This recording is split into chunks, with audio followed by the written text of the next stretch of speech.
In the crooked heart of Eldergleam Forest, where moonlight dripped like honey off bark older than kingdoms, lived Mira Voss, a girl with storm-gray eyes and boots patched more times than her paw could count.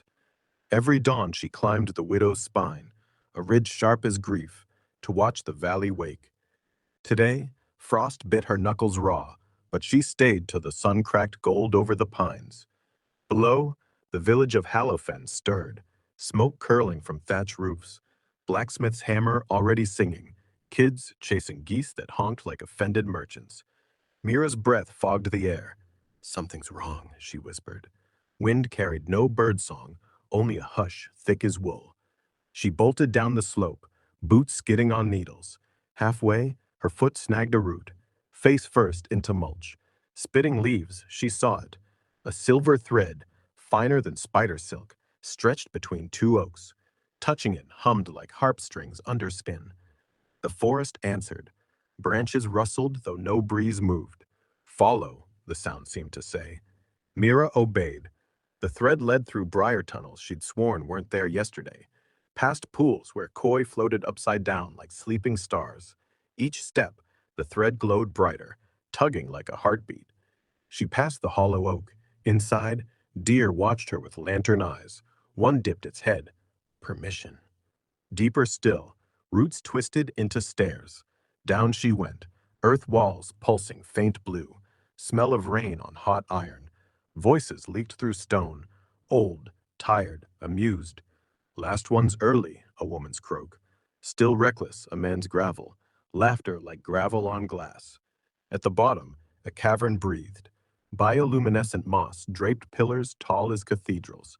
Droplets fell in slow applause. In the center, the thread vanished into a crystal archway big enough for giants. Beside it stood a girl, twin mirror of Mira, but hair white as winter, eyes ember red.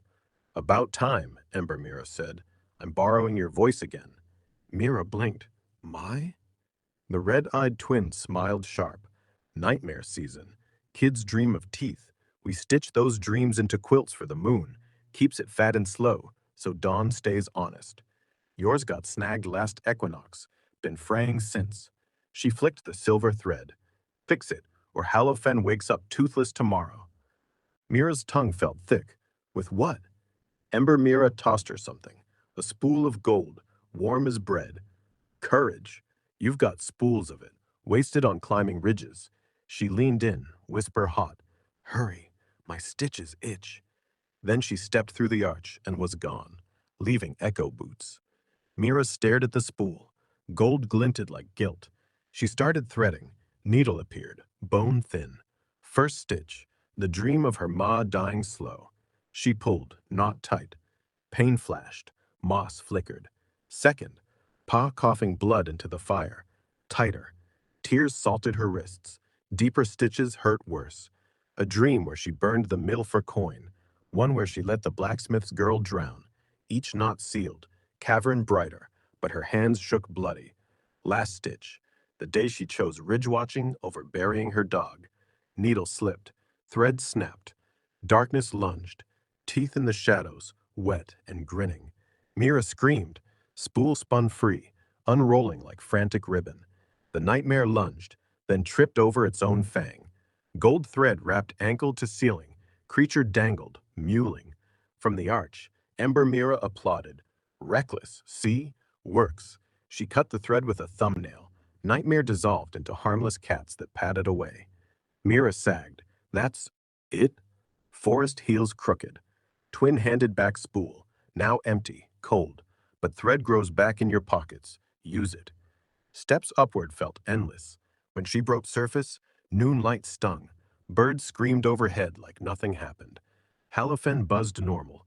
Geese chased kids, hammer songs, yet her boots felt heavier. In the left one, she found a splinter of bone needle, warm, and in her pocket, a single gold strand, glowing soft.